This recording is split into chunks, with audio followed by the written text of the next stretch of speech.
মানুষের জীবন হচ্ছে ক্ষণস্থায়ী।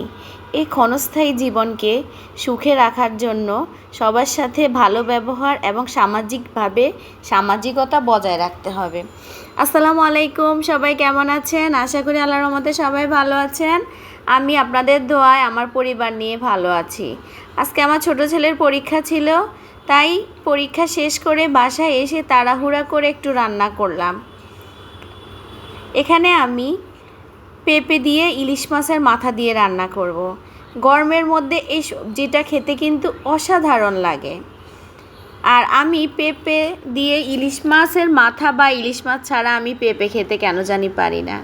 পেঁপে আমার অনেক পছন্দের একটা সবজি, কিন্তু ইলিশ মাছ বা ইলিশ মাছের মাথা ছাড়া কেন জানি আমি পেঁপেটা খেতে পারি না। জানি না কেন, আমার কাছে ভালো লাগে না।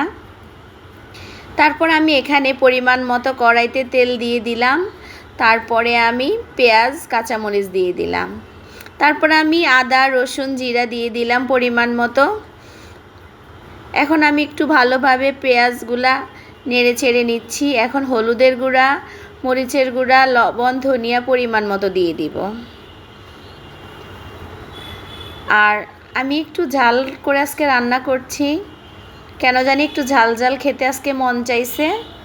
কিন্তু পেঁপেটা আসলে ঠান্ডা সবজি, একটু ঝাল কম দিয়ে রান্না করলে ভালোই লাগে, কিন্তু আজকে আমার একটু ঝাল ঝাল খেতে মন চাইছে, এজন্য আমি একটু ঝাল দিয়ে দিয়েছি। এখন আমি একটু ঝোলের পানি দিব, যেন মশলাটা নিচে লেগে না যায়। ভালোভাবে মশলাটা কষুক। যখন উপরে তেল ভেসে আসবে তখন আমি মাছের মাথাগুলা দিয়ে দিব। এই যে এই মাথাগুলো আমি এখন দিয়ে দিব। ভালোভাবে ধুয়ে আমি পরিষ্কার করে রেখেছি। আর আমার মশলাগুলো কষানো হয়ে গেছে, উপরে তেল মশলা ভেসে আসছে। এখন আমি আস্তে আস্তে সবগুলা দিয়ে দিচ্ছি। আর এগুলা ভালোভাবে কষানো হয়ে গেলে আমি তুলে ফেলবো। আমার ভিডিওর কোনো অংশে যদি আপনাদের ভালো লাগে তাহলে অবশ্যই লাইক, কমেন্ট, শেয়ার এবং সাবস্ক্রাইব করবেন। আর যারা আগে থেকে লাইক, কমেন্ট, শেয়ার এবং সাবস্ক্রাইব করেছেন সবাইকে অসংখ্য অসংখ্য ধন্যবাদ। আর যারা আমার ভিডিও দেখেন, যদি একটু হলেও ভালো লাগে অবশ্যই একটা লাইক, একটা কমেন্টস করবেন। তারপর আমি মাছের মাথাগুলা ভালোভাবে একটু কষিয়ে নিব। একটু ঝোলের পানি দিব। ভালোভাবে কষানো হয়ে গেলে মাছের মাথাগুলা তুলে এই ঝোলের পানিতে আমি পেঁপেগুলা সিদ্ধ করে নিব। এই যে আমি মাথাগুলো আমার হয়ে গেছে ইলিশ মাছের, এখন তুলে ফেলবো। একটা প্লেটে আমি উঠিয়ে নিচ্ছি। আর এই মশলার ঝোলের মধ্যে আমি পেঁপেগুলা দিয়ে দিব।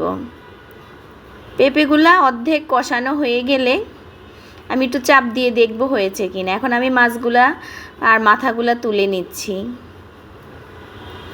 এভাবে একদিন আপনারা ইলিশ মাছের মাথা দিয়ে বা ইলিশ মাছ দিয়ে এভাবে একটু পেঁপে রান্না করে খেয়ে দেখবেন, অনেক ভালো লাগে। আমি তো ভাই সবজি প্রেমী, আমি এভাবে খেতে অনেক পছন্দ করি। আপনারাও অবশ্যই একদিন ট্রাই করবেন।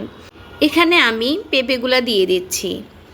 আর এই ঝোলের পানিতে আমি পেঁপেগুলা মোটামুটি হাফ সিদ্ধ করে নিব, কারণ মশলার সাথে সবজিটা আপনি যত ভালোভাবে কষাবেন সবজিটার টেস্ট তত ভালো আসবে। এই যে আমি কষিয়ে নিচ্ছি।